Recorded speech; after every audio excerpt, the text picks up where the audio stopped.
Dear student, good morning. आज हम आपको कक्षा 10 की भौतिक विज्ञान का चैप्टर पहला प्रकाश का परावर्तन पढ़ाएंगे।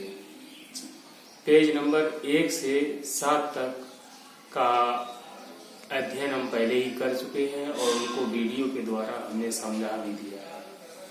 आज हम पेज नंबर 8, 9, 10 को समझाएंगे। आप लोग हमारा वीडियो देखने से पहले जो हमने नोट्स आपको भेजे हैं उनका आपने नोटबुक में नोट कर लिया होगा और उसको सामने जरूर रख लें, उसी से आप समझते जाएं।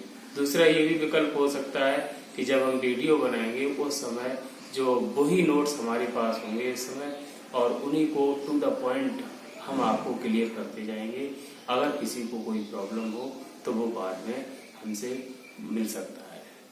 फोन पे आप सूचना दीजिएगा, आपको फिर से वही पॉइंट हम समझा देंगे।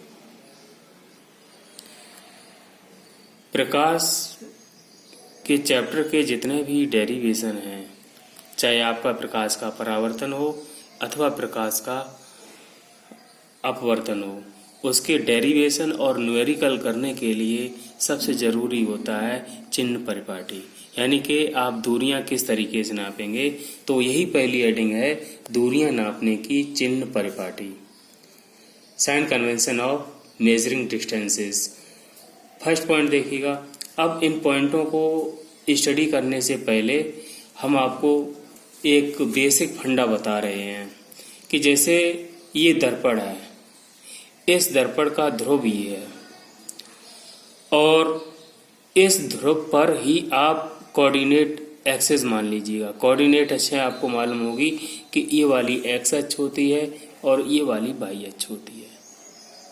इसमें आपको ये भी मालूम होगा ये एक्स और ये वाई, इधर जितनी भी दूरियां नापी जाती हैं ये पॉजिटिव में होती हैं और नीचे वाली वाई डैश और इधर वाली ये एक्स डैश में जो दूरियां नापी जाती हैं वो ऋणात्मक होती हैं।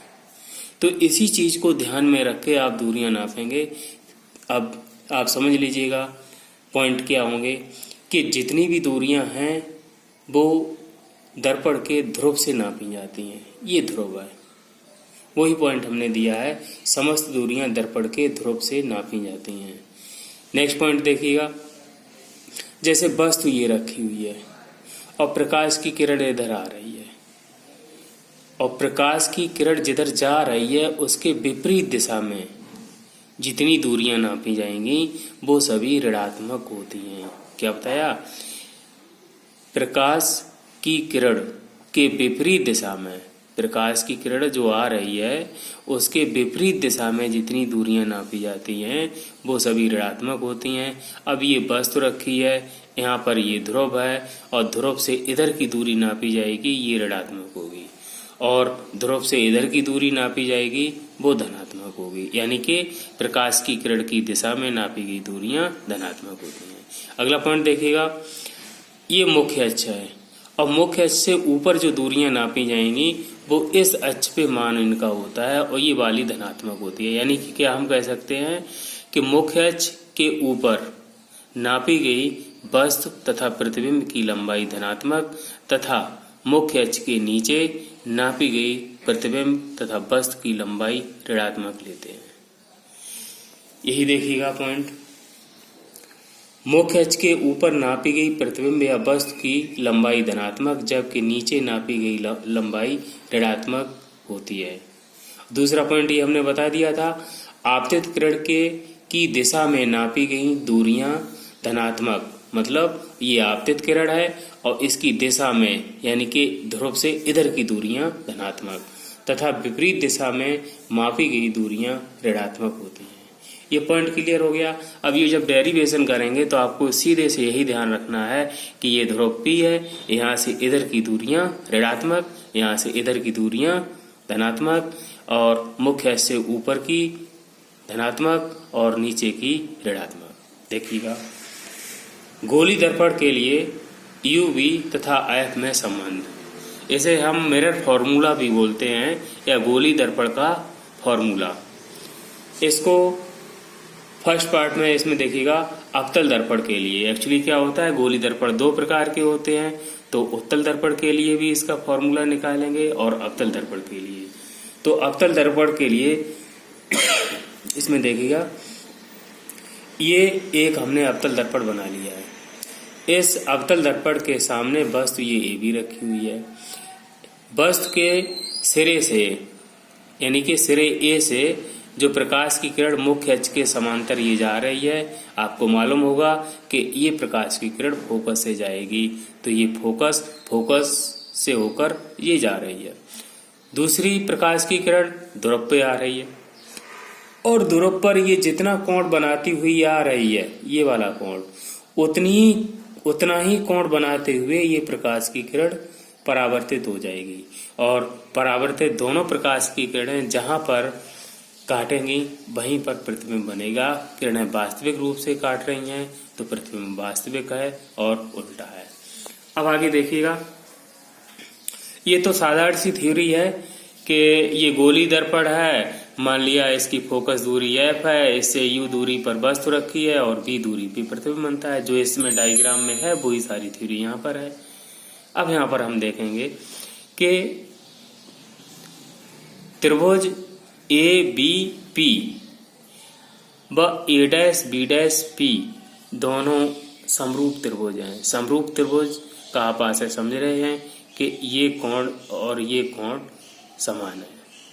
तो यहाँ पे समरूप त्रिभुज की आप प्रॉपर्टी लगाएंगे। समरूप त्रिभुज की प्रॉपर्टी में क्या होता है कि जो भुजाओं का अनुपात है वो समान रहता है। देखिएगा, समरूप त्रिभुज A'-B'-P व ABP में, यानी कि A'-B'-P व ABP में कैसे बताया था हमने कि भुजाओं का अनुपात, तो इस कोण के सामने की भुजा ये है A'-B' बटे इस वाले कोण के सामने की भुजा ये है AB, तो A'-B' upon AB is equal to, आगे देखिएगा, पहले ये वाला त्रिभुज की साइड लिया था तो यही वाली पहले लेंगे आप, PB' और अपॉन में आएगा PB' अपॉन PB। अब इन दूरियों की वैल्यू रख दीजिएगा। PB' कितना है, P से B' तक की दूरी, ये प्रतिबिंब तक की दूरी है यानी कि V, और इधर की दूरी है तो ये U, B, F ये सभी ऋणात्मक होंगी क्योंकि मुख्य वो क्या नाम ध्रुव से आपतित किरण के विपरीत दिशा में ये दूरियां हैं। तो ये हमने इसकी वैल्यू रख दी V, और PB इसकी दूरी ये U है तो ये माइनस की U रख दी, माइनस से माइनस कैंसिल हो गया, ये V अपॉन U आ गया। इसी तरीके से एक समरूप त्रिभुज का पेयर और इसमें बन रहा है, वो पेयर देखिएगा यहाँ पे A'-B'-F तथा M-N-F समरूप त्रिभुज हैं। तो इसमें इन दो समरूप त्रिभुज में यानी कि A'-B'-F और M-N-F में आप वही चीज करेंगे जो यहाँ पर लिया था कि भुजाओं का रेशियो, भुजाओं का अनुपात बराबर होता है। इसमें ये कोण और ये कोण बराबर हैं, तो इस कोण के सामने की भुजा ये है A'-B', और इस कोण के सामने की भुजा M-N, तो इनका अनुपात ले लिया A'-B' अपॉन M-N। अब यहाँ पर इन दूरियों में हमें निकालना है तो ये वाली भुजाओं का अनुपात लेंगे यानी कि F'-B' upon PF, F'-B' upon FN, ठीक है, तो ये FN हो गया।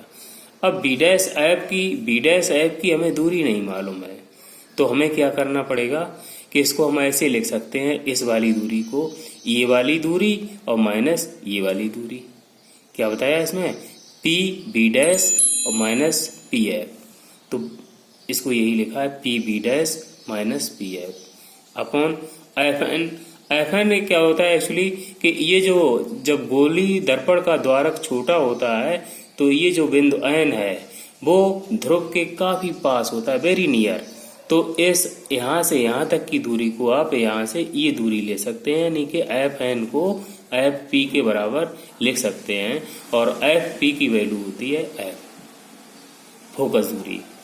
तो वही हमने यहाँ पर लिख लिया है। देखिएगा पी बी डैश की वैल्यू पी डैश की वैल्यू क्या है माइनस के बी, ये लिख लिया। फिर माइनस साइन यहाँ लगा हुआ है। पी एफ क्या है पी एफ, ये माइनस का एफ होगा, ये माइनस एफ लिख लिया अपॉन पी एफ माइनस की एफ। अब ऊपर और नीचे माइनस का मल्टीपल कर देंगे, तो ऊपर जब माइनस का मल्टीपल करेंगे तो ये माइनस और ये माइनस कैंसिल हो जाएगा, प्लस बन जाएगा। तो ये प्लस हो गया, लेकिन ये वाला माइनस यहाँ वजह से यहाँ पर साइन माइनस का रहेगा और ये माइनस कैंसिल ही हो गया। अब ये दो समीकरण बन गए, समीकरण 1 और 2। तो 1 और 2 में आप देख रहे हैं कि दोनों में a dash b dash upon a b है और यहाँ पर भी a dash b dash upon a b है। एक्चुअली जो mn है वो ए बी के ही इक्वल है, इसलिए हमने यहाँ पर इस तरीके से लिखा है। तो दोनों समीकरणों को बराबर कर देंगे, यानी कि v upon u is equal to ये वाली value b minus f upon f. इनका क्रॉस मल्टीपल कर लिया। क्रॉस मल्टीपल के देखिएगा, इसका इसमें मल्टीपल होगा तो क्या हो जाएगा बी एफ, इसका इधर मल्टीपल होगा तो u b minus minus u f. U b f से भाग दे देंगे, तो इसमें बी एफ है और यू बी एफ से भाग देंगे तो जो चीज नहीं है वही अपॉन में बचेगी, बाकी कैंसिल हो जाएगी। तो यहाँ पर अपॉन में क्या आएगा 1 अपॉन यू, ठीक है, इज इक्वल टू, और यहाँ यू बी एफ अपॉन में करेंगे तो यू भी कैंसिल हो जाएगा, एफ बचेगा, यानी कि 1 अपॉन एफ। ये देखिएगा 1 अपॉन एफ है। इसी तरीके से ये जो माइनस यू एफ है, यहाँ पर अपॉन में यू बी एफ करेंगे तो क्या बचेगा, यू कैंसिल हो जाएगा, एफ कैंसिल हो जाएगा, बी बचेगा। तो वही देखिएगा यहाँ पर है माइनस का ये बी। तो 1 अपॉन एफ यूक्वल टू करेंगे तो ये इधर आएगा तो प्लस का हो जाएगा, यानी कि 1 upon F equal to 1 upon B plus 1 upon U. इसे हम बोलते हैं मिरर इक्वेशन या मिरर फॉर्मूला। इसी में एक पॉइंट और देख लीजिएगा, रेखीय आवर्धन। रेखीय आवर्धन का आशय ये होता है कि प्रतिबिंब और वस्तु की लंबाई का अनुपात को रेखीय आवर्धन कहते हैं। यानी कि जो ये लंबाइयां बनती हैं, हमारा आशय यहाँ पर ये होता है, हमें ये डिसाइड करना पड़ता है कि जो प्रतिबिंब बन रहा है वो वस्तु से कितने गुना बड़ा बन रहा है, और ये निकालने के लिए हम रेखीय आवर्धन का यूज करते हैं। तो रेखीय आवर्धन क्या बताया हमने कि प्रतिबिंब की लंबाई तथा वस्तु की लंबाई के अनुपात को रेखीय आवर्धन कहते हैं। तो m इज इक्वल टू, इसे m से प्रदर्शित करते हैं, तो m इज इक्वल टू प्रतिबिंब की लंबाई। प्रतिबिंब क्या है, ये वाला है, उल्टा बन रहा है, तो ये दूरी हम माइनस के लेंगे, नीचे है मुख्य अक्ष के, तो माइनस का a dash b dash upon a b. अब ये वैल्यू जो है a dash b dash upon a b, समीकरण 1 और 2 से वैल्यू रखेंगे, ये समीकरण 1 और 2 रहा है। तो यहाँ पर पीछे से आप रखिएगा वैल्यू, तो ये क्या हो जाएगा m is equal to minus b upon u is equal to f minus b upon f. तो ये रेखीय आवर्धन का सूत्र हो गया। अब आगे चलेंगे हम उत्तल दर्पण के लिए, यानी कि यही वाला फॉर्मूला हमें उत्तल दर्पण के लिए निकालना है। तो देखिएगा, ये एक उत्तल दर्पण है, उत्तल दर्पण के सामने एक वस्तु रखी हुई है।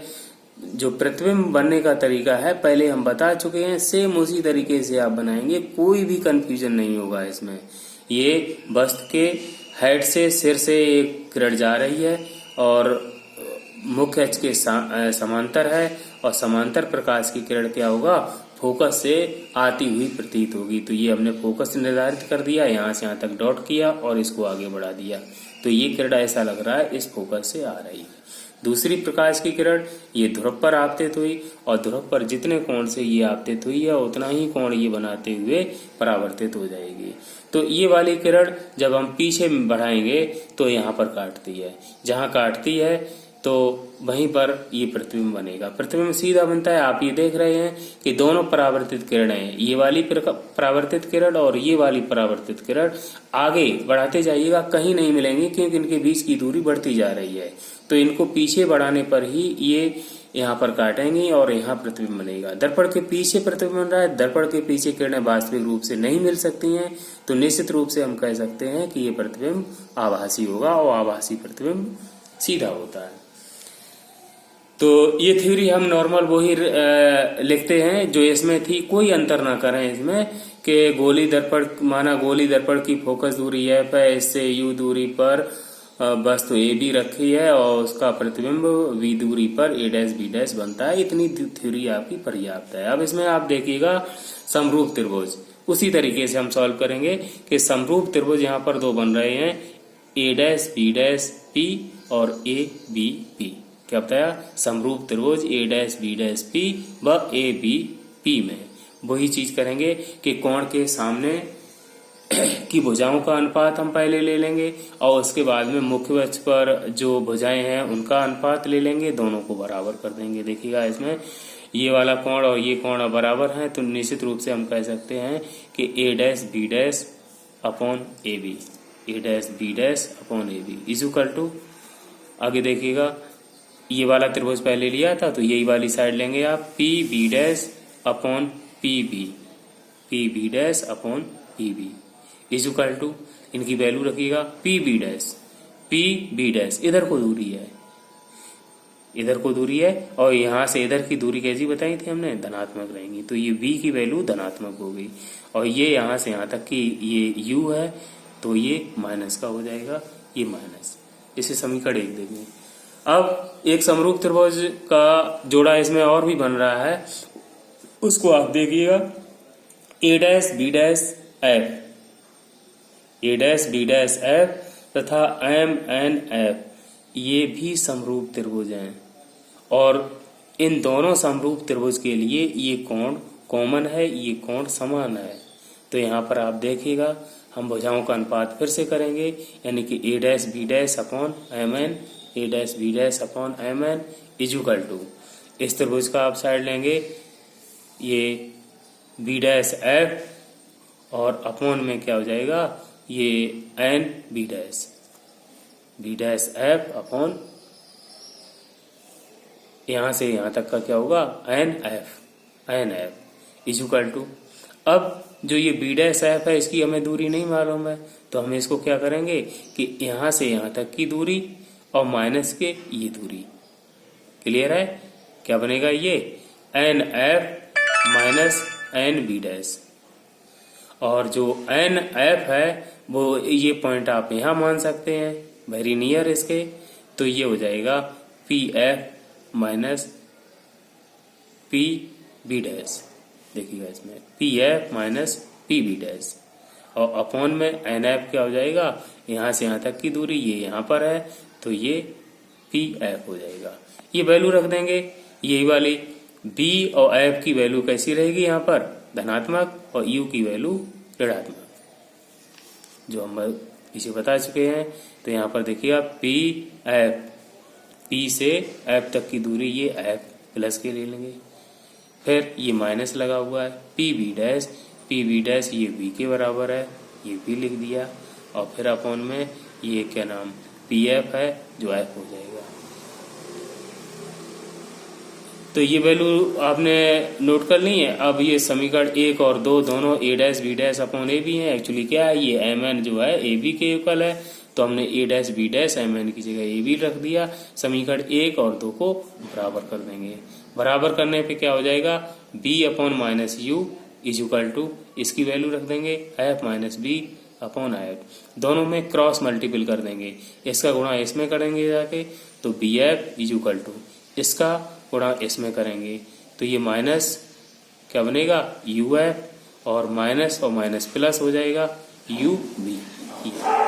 फिर वही करते हैं यू बी एफ से भाग देने पर, तो यू बी एफ इसके अपॉन में आएगा, बचेगा अपॉन में यू तो 1 अपॉन यू, यहाँ अपन यू बी एफ करेंगे तो यू एफ कैंसिल हो जाएगा, बी बचेगा तो माइनस के 1 अपॉन बी, और इसके अपॉन में यू बी एफ करेंगे तो क्या बचेगा यू बी कैंसिल होने के बाद एफ बचेगा तो प्लस के 1 अपॉन एफ।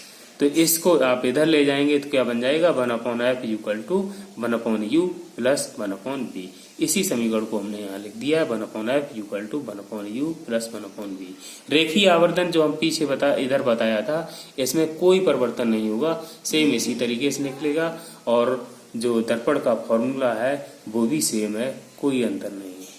यही मोस्टली इसमें जो आपके ये फॉर्मूला है, एक ये और एक ये, इन्हीं दो फॉर्मूलों से इस चैप्टर के सभी न्यूमेरिकल हो जाएंगे। अब आगे देखिएगा कि आपने जो ये चैप्टर पढ़ा है, इस चैप्टर का दैनिक जीवन में क्या उपयोग है, इन दर्पणों को आप कहाँ यूज करते हैं और किस दर्पण का कहाँ यूज होना चाहिए, इसके बारे में जान लेना बहुत जरूरी है। क्योंकि हम जो अध्ययन करते हैं और विशेष रूप से साइंस का अध्ययन करते हैं, और साइंस का अध्ययन आप जब तक अपने जीवन में नहीं उतारेंगे तब तक उसका कोई इम्पोर्टेंस नहीं होता है। तो हमें दैनिक जीवन से सारा ज्ञान जोड़ते जाना है। देखिएगा आगे, अवतल दर्पण के उपयोग क्या उपयोग होंगे। Uses of concave mirror. Concave mirror हमने आपको बताया था कि ये इस तरीके से होता है, ये जो धंसा हुआ तल है, इस धंसे हुए तल से प्रकाश का परावर्तन होता है, और ये जो उभरा हुआ तल है इधर पॉलिश होती है। तो इधर से जब प्रकाश का परावर्तन होगा बस तो इधर रखेंगे हम, तो इसे हम बोलेंगे अवतल दर्पण। इसका हम उपयोग देख रहे हैं।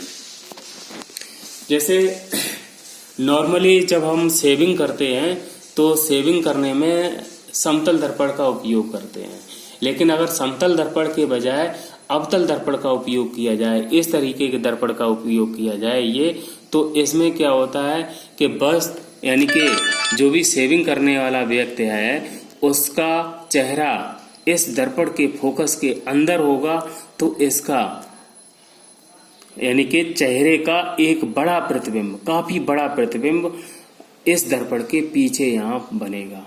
और जब दर्पण के पीछे बनेगा, चेहरा काफी बड़ा होगा, तो जो शेविंग करते टाइम पे बाल छूट जाते हैं तो वो काफी बड़े बड़े आपको दिखाई देंगे। तो आपको एकदम तुरंत आभास हो जाएगा कि यहाँ शेविंग सही से नहीं हुई है, तो उस शेविंग को आप अच्छे से कर सकते हैं। इसलिए हम अवतल दर्पण को शेविंग मिरर भी बोलते हैं।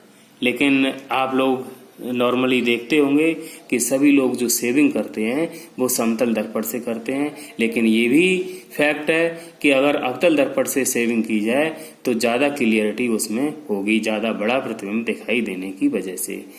आगे देखेंगे, डॉक्टर अवतल दर्पण की सहायता से नाक या कान में प्रकाश डालते हैं तथा दांत की कैविटी का बड़ा प्रतिबिंब बनाकर परीक्षण करते हैं। ये जो उपयोग है कई बार पीसीएस की परीक्षा में भी पूछा गया है, और हम लोग यहाँ 10th क्लास को अच्छे से अध्ययन नहीं करते हैं।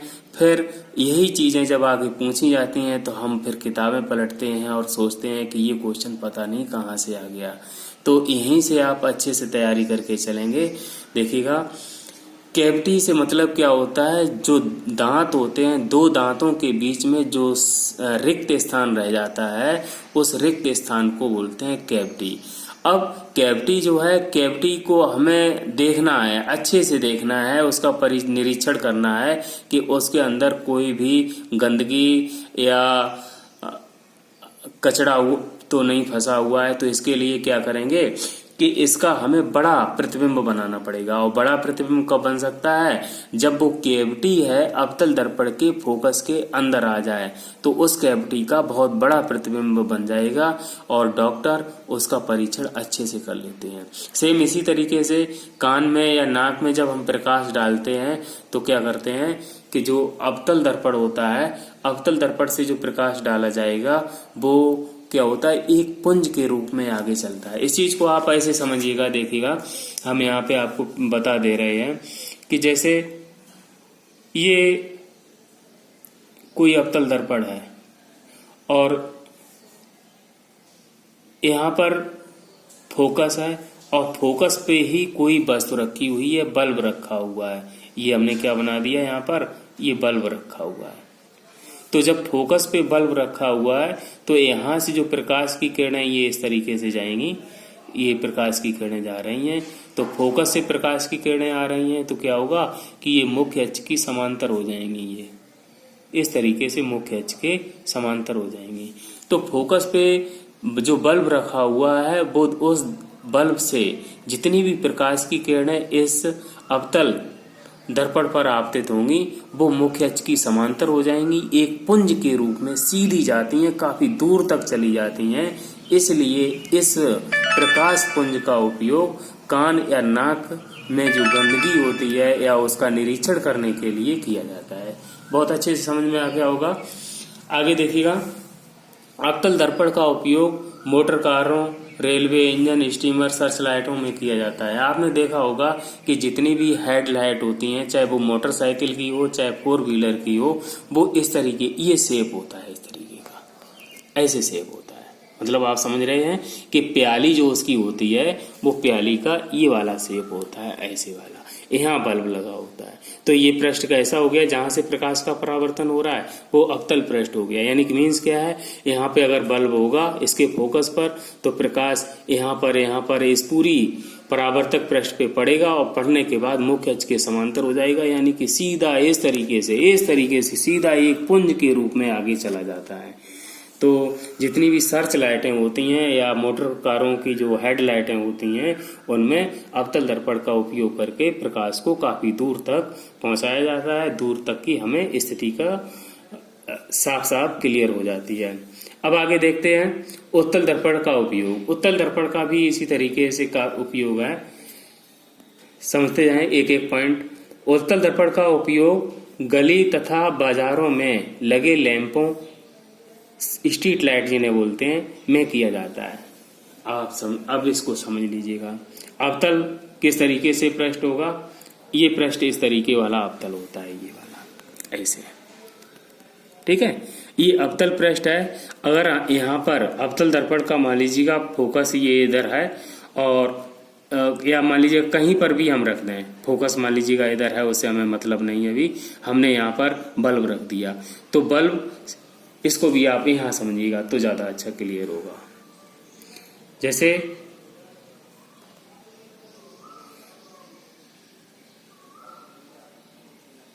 ये हमने उत्तल दर्पण बना दिया, उत्तल दर्पण का ही उपयोग है ये, और कोई भी बल्ब यहां पे रखा हुआ है।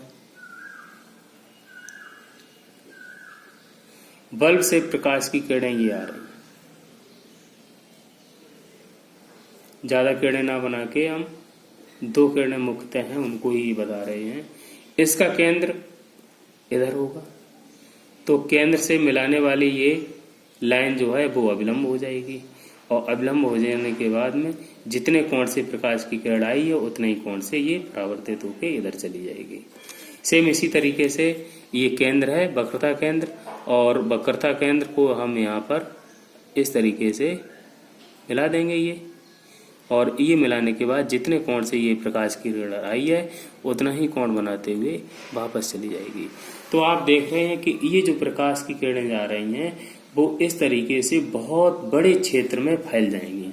यानी कि यहाँ पर बल्ब लगा हुआ है, बल्ब की किरणें, वैसे बल्ब अगर यहाँ पे लगा होगा तो प्रकाश जो है वो ज्यादा दूर तक नहीं फैलता, और लेकिन अगर अवतल दर्पण यहाँ उत्तल दर्पण अगर लगा दिया तो उत्तल दर्पण से परावर्तन के बाद में प्रकाश स्ट्रीट में, गली में चारों तरफ फैल जाएगा। इसलिए हम उत्तल दर्पण का उपयोग करते हैं स्ट्रीट लाइट की तरह। आगे देखें, उत्तल दर्पण का उपयोग ड्राइवर के पीछे से आने वाले वाहनों को देखने में करता है। जो ड्राइवर है वो पीछे से जो भी वाहन आते हैं उनको देखने में उत्तल दर्पण का उपयोग करता है। इसलिए उत्तल दर्पण को ड्राइवर मिरर भी कहते हैं। इस चीज को ध्यान रखेंगे, पॉइंट नोट कर लेंगे ये कि उत्तल दर्पण को ड्राइवर मिरर भी कहते हैं।